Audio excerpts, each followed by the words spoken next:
oxidation and oxidizing agents. Oxidizing agents can contain oxygen-oxygen bond, like a peroxycarboxylic acid. You see peroxycarboxylic acid has 3 oxygens. In a normal carboxylic acid, there are 2 oxygens, but in a peroxycarboxylic acid, there is 1 extra oxygen. Especially the name, when we say per, shows that you have 1 more oxygen, 1 extra oxygen. The second type of oxidizing agents can contain metal oxygen bond that you see in KMnO4, potassium permanganate, or in chromium oxide, or in PCC. Both manganese and chromium are metals, and also in PCC, if you look at the structure, you will find it's in the same category. Okay, so let's first take care of the peroxy acids to see how the oxidation goes with them. There are 2 types of oxidations you can do. You can form an epoxide. Epoxide, remember we had the 3-membered rings and one of them is oxygen. So if you want to form an epoxide, then you will use an alkene. You need to grab an alkene and you will just use a peroxycarboxylic acid. You see the 3 oxygen. For example, metachloroperoxybenzoic acid, which is shown in MCPEA. So if you see this name, that's the acronym for metachloroperoxybenzoic acid. Okay, so if you use the peroxycarboxylic acid, you will end up having an epoxide. Alright? So the examples, if you have, for example, this compound, cis-2-butane, then by using, let's say, MCPBA, metachloroperoxybenzoic acid, you don't need to know the actual name, but you just need to know that this is a peroxy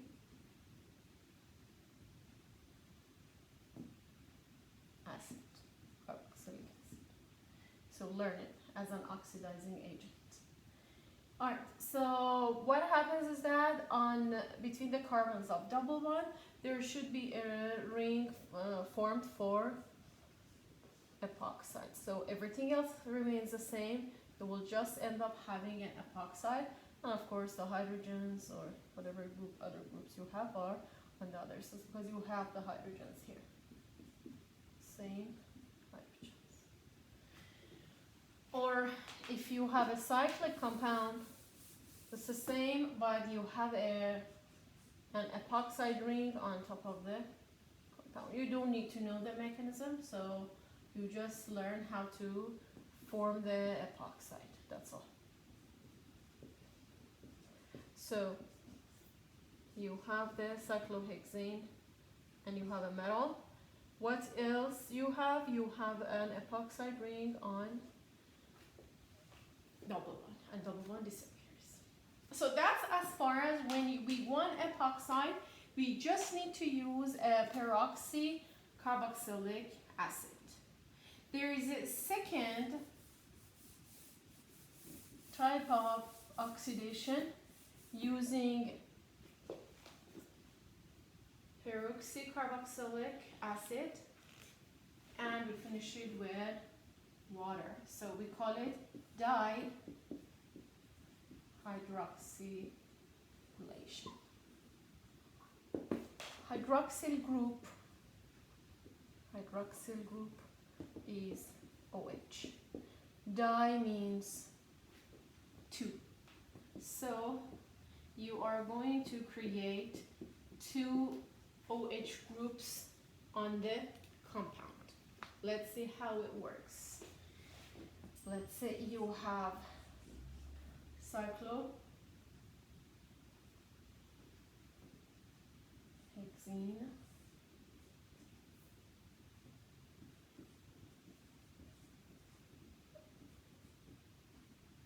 Then you will, so you see, you grab a peroxycarboxylic acid, then you will finish it with water in acid or base. So instead of the stopping at the epoxide step, the reaction goes towards putting two OH groups on the carbons of double bond.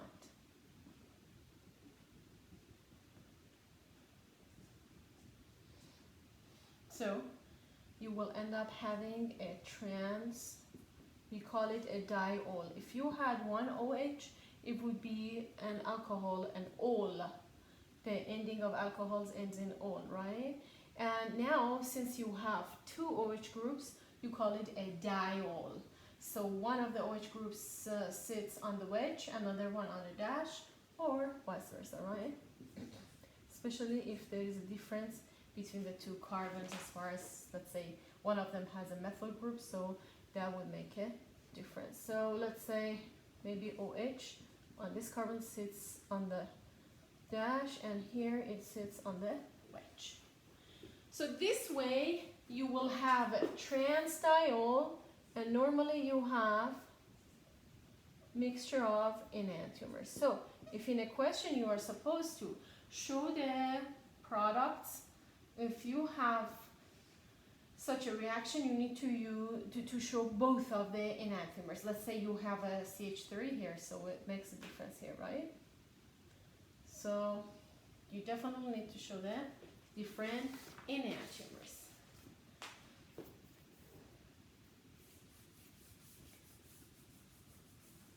The second type, oxidation with metal oxidizing agents. Oxidation with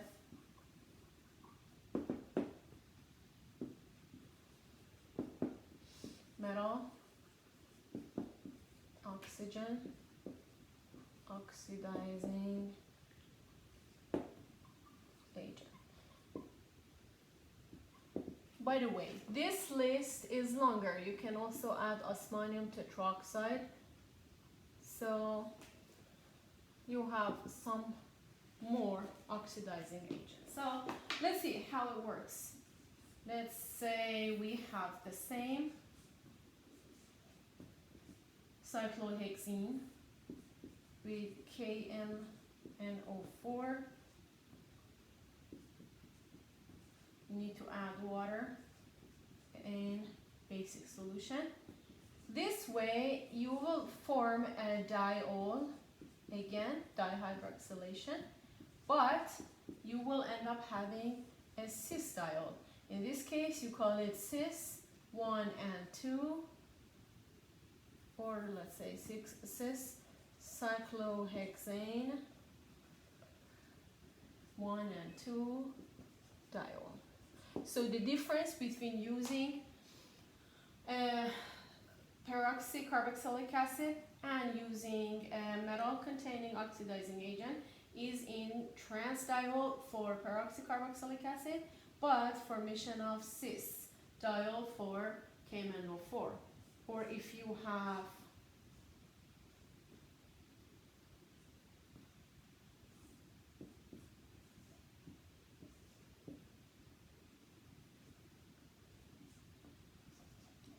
osmanium tetroxide, this is a very famous agent for cis diol formation.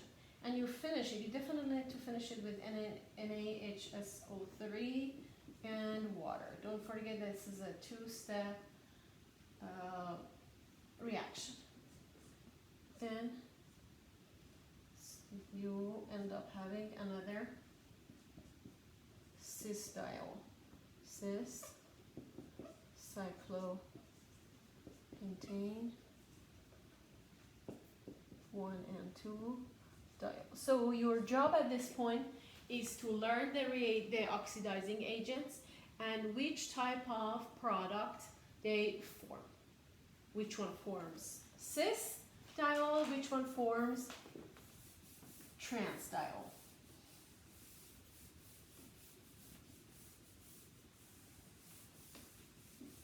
Let's do one practice comparing between different compounds.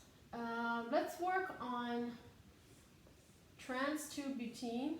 In your book, you'll have to work on both cis and trans-2-butene. I chose the trans-2-butene. We are supposed to react them with first MCPBA,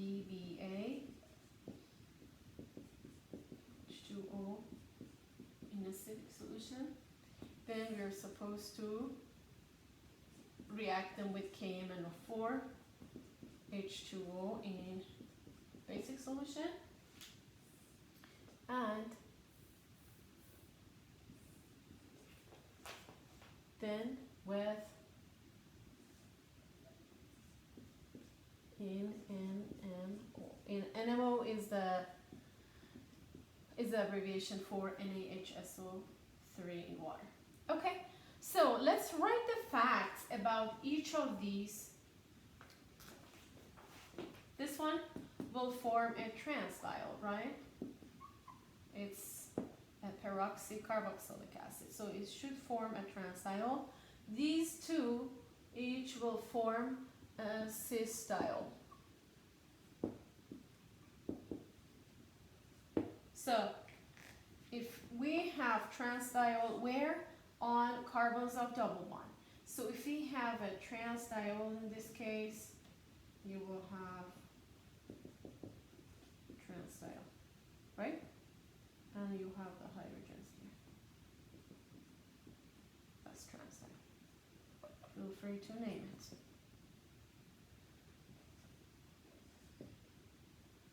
Here you have cis.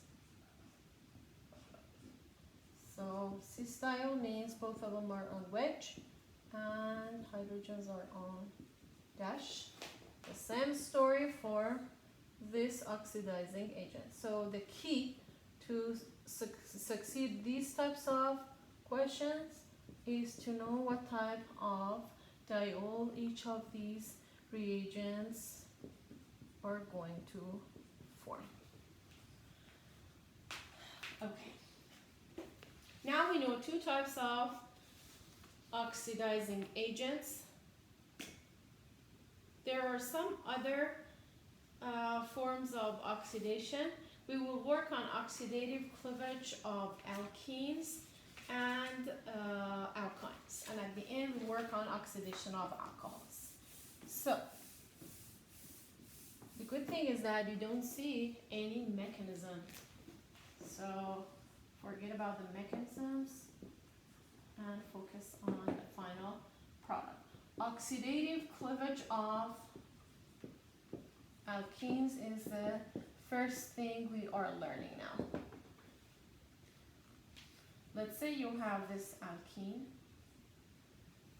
If you have an alkene and you want to split it with an oxidizing agent, we have if we work with ozone, O3, ozone is not a very strong oxidizing agent, so it's a weak oxidizing agent. There is a second step for work with ozone, zinc in water. So normally zinc in water, you can also use the dimethyl sulfide. So what happens is that we are splitting this alkene. So what we have is, when you split, instead of, and you have hydrogens here, right?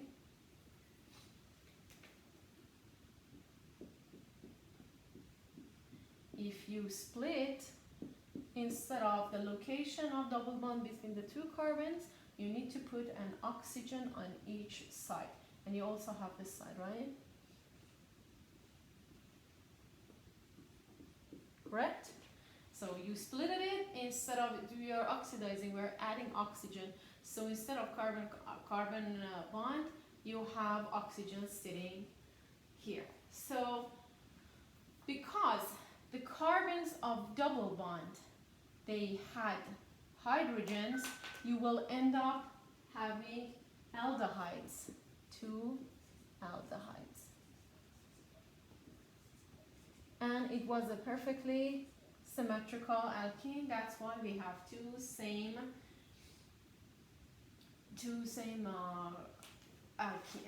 aldehydes, the same products. So if, for example, if you are going to work on this, again, with ozone and zinc and water. So cleavage happens here. This carbon won't have any hydrogens, right? 1, 2, 3, 4. All the 4 bonds are taken. So you will end up having a ketone. So you see, if the carbon has hydrogen, you will have aldehyde. If carbon does not have hydrogen, you will have ketone. How about this carbon here? Does it have hydrogen? 1, 2, 3. Yes. So draw the rest of the structure. And here you have oxygen and hydrogen. So you will have aldehyde. The important point here is to be careful about the number of carbons. How many carbons total you have? 1, 2, 3, 4, 5, 6, 7. 7 carbons. So in both of these total of the products, you should see 7 carbons. 1 and 2 carbons here. 1, 2, 3, 4, 5 carbons here. So carbons do not disappear, just be careful. The total in the products would be the same as the reactants, just as like this one. You have 1, 2, and here 1, 2. Then you have 1, 2, 1, 2. Also, if you have a ring like this compound, that's the difference. So far we had 2 products by oxidative cleavage of alkenes. Now this bond splits. So as if like you are opening a watch around your wrist, which is like a ring, or a bracelet or a necklace. What happens when you open it? It just becomes one string, right? One line. So here you don't have, instead of having 2 products, you just have 1 product. How? How many carbons do you have? 1, 2, 3, 4, 5, and 6. 1, 2, 3, 4, 5, and 6. To carbons number 1 and 4 instead of carbon-carbon double bond, now we should have carbon-oxygen double bond. So we have this methyl group still to carbon number 1 and oxygen. Here the same, but you have a hydrogen here. So you will have this. So one side will be aldehyde for one side will be ketone. Don't forget this is a CH3. Alright, so that's the difference. When you have a normal alkene, then by oxidative cleavage you will have at least 2 products. When you have a ring, a cycloalkene, you will end up having only 1 product. That's a sign. Be careful. Now, ready to work backwards? Going back from products to the reagent. So let's say these 2 products are given, plus, and we are supposed to, they have gone under Oxidative cleavage with ozone. Now we are supposed to find an alkene. Didn't we say the location of carbon-oxygen double bonds have been the carbon-carbon bond? So as if we have this, and we have this, right? And this location is going to be carbon-carbon bond, double bond, right? Do it in the reactant to product. If you split it, wouldn't you have a carbon-oxygen double bond here and a carbon-oxygen double bond here? So your reactant is correct. Or if you have, let's put it on the product side.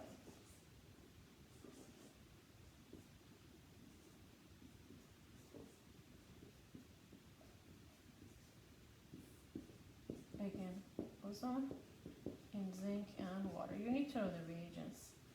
Alright, so again, this location is the location of double bond. So we have a cyclohexane here.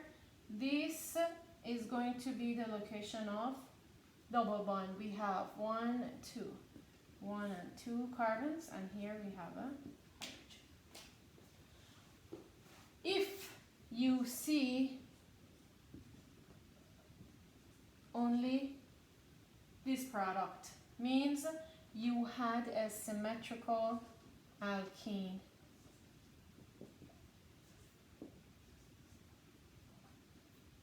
Symmetrical alkene. So means that you have 2 of these. So this is the location of double bond. When you split it, it will give you the 2 exact same products. Alright, this is oxidative cleavage of alkenes. Now let's take care of alkynes. Oxidative cleavage of alkynes follows the same rule, but alkynes are much more sensitive to cleavage than alkenes. Oxidative cleavage of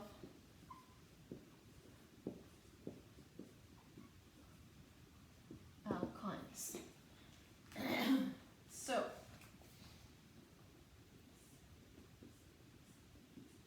this is a terminal alkyne.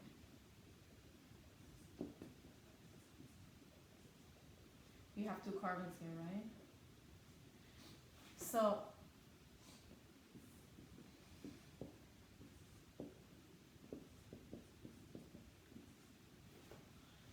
alkynes are much more sensitive than alkenes. So for alkenes, we saw they will stop at the stage of aldehyde or ketone.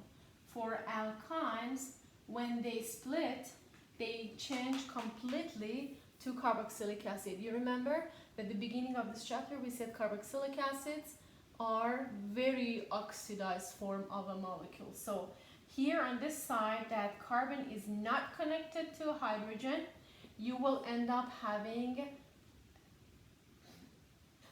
a carboxylic acid. So alkynes go all the way to the oxidation. Oxidation will be very complete for them. So this side without a hydrogen on carbon will change to a carboxylic acid all the way. And this side you only have CH. So how do you oxidize? How do you add maximum number of oxygens to a CH? By changing it to CO2. If you remember in the ranking, CO2 is the ultimate oxidation level. So that's the difference between alkynes and alkenes. So for example, if you have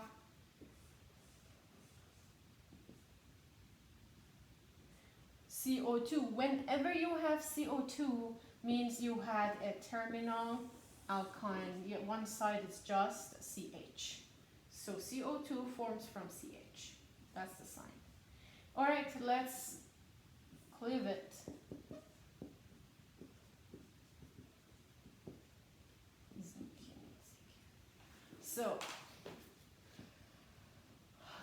end up having, or no, zinc is not necessary here, sorry.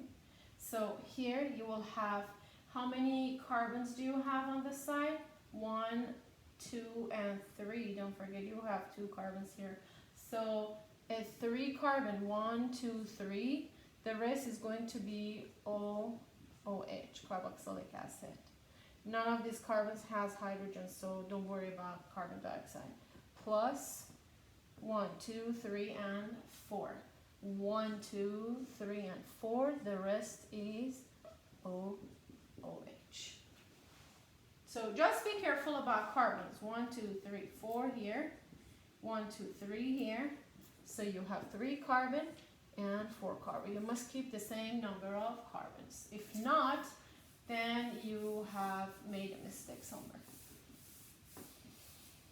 Alright. If you have diene 2 triple bonds, so let's see, here you have these 2, these 2. Oops, you have this. Okay, so this is a hydrogen here, right? So you have, from hydrogen you will end up having CH, you will end up having CO2, right? So finish it with water. So you have CO2. The second side is this, right? This side you have COOH. COOH. Okay, 1, 2, 3, and 4. 1, 2, 3, and 4. The fourth one also gets a COOH. Here you have CH3, 2 carbons, and there is no CH. So here you have 2 carbons, COOH.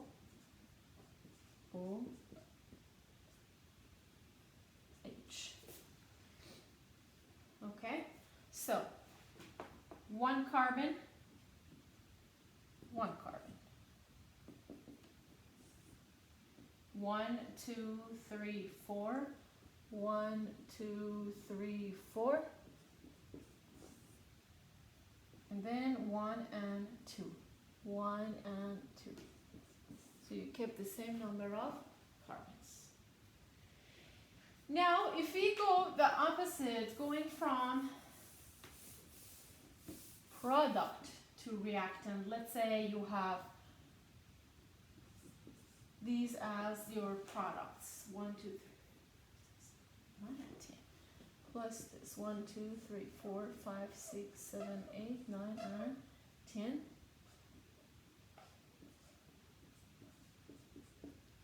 And we had oxidative cleavage.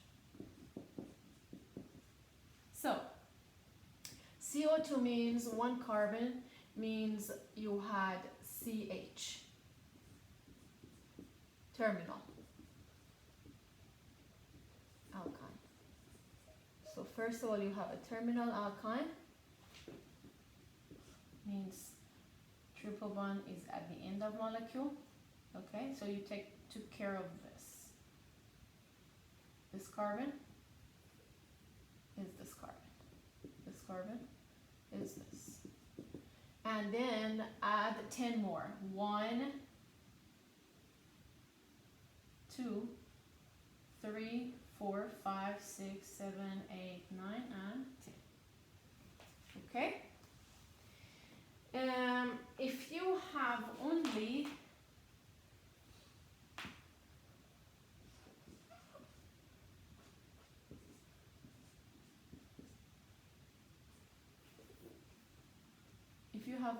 this, means that you had a symmetrical alkyne. Here you have symmetrical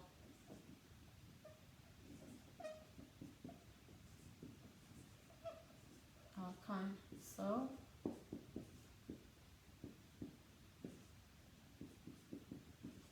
So 1, 2, 3, 4, 4 carbons. If you had symmetrical alkyne, means that it produced 2 of these, means times 2, you need to have 8 carbons here.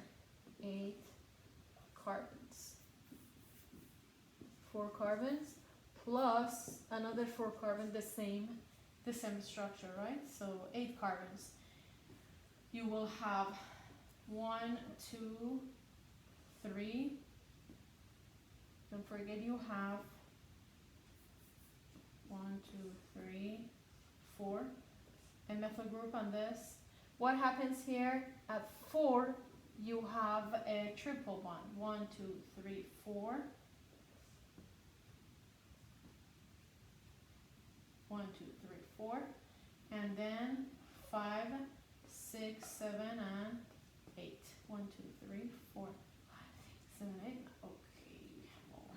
Then the same methyl group. So you just put a mirror as if like it has a mirror image. So between this carbon and the next carbon, there is a triple bond. At the end, we work on oxidation of alcohols. Make sure you learn oxidation, oxidative cleavage of alkenes and alkynes really well. You can have a lot of options on those. Oxidation of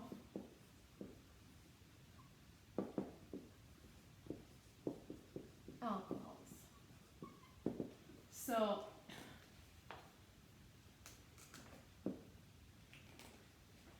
if you have a primary alcohol, and let's say you add an oxidizing agent like PCC, you change this 1, 2, 3 carbons, 1, 2, 3 carbons, then changing this OH bond to double bond. So you will end up having an aldehyde. So PCC is not very strong, and as you saw with not very strong oxidizing agents, the reaction stops in the form of aldehyde or ketone. In the case of primary alcohol with PCC, which is not very strong, we will end up having an aldehyde.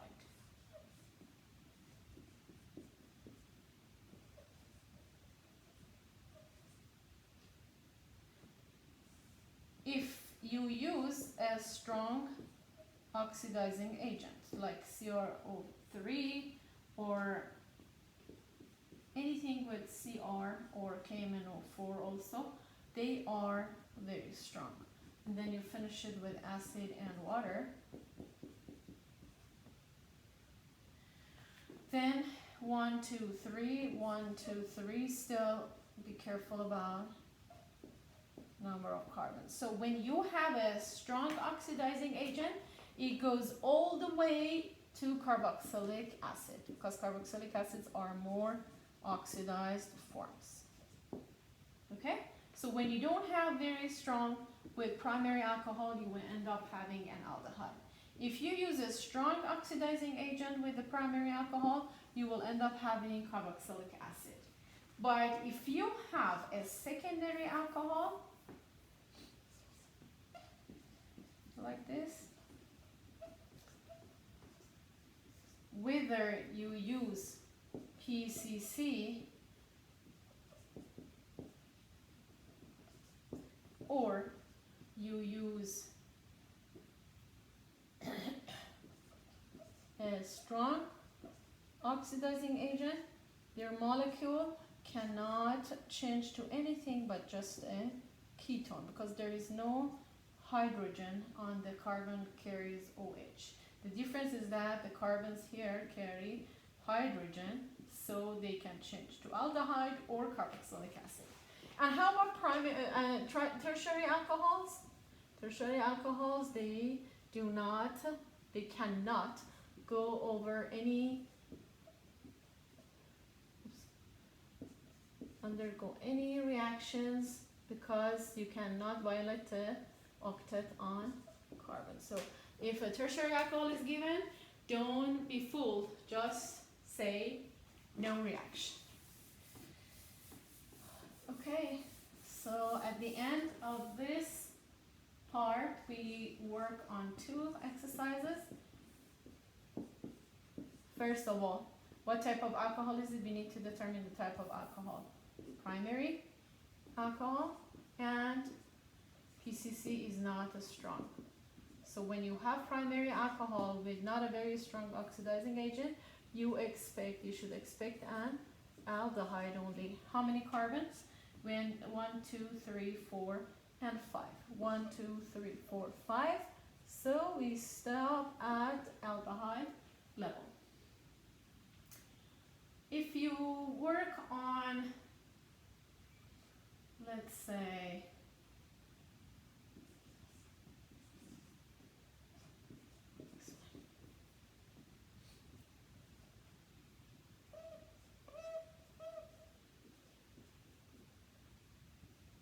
so CrO3 in sulfuric acid and water. So here we have a secondary alcohol. You also have a primary alcohol here.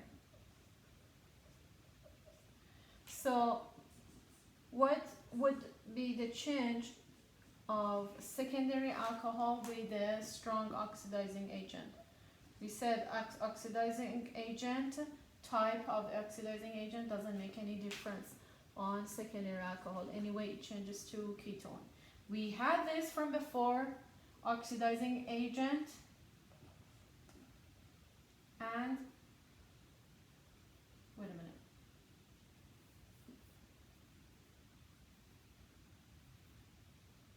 Yeah, this type of oxidizing agent does not work on the alkene.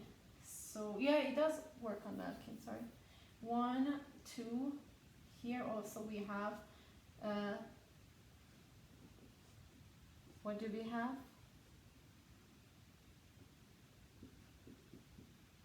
A carboxylic acid here.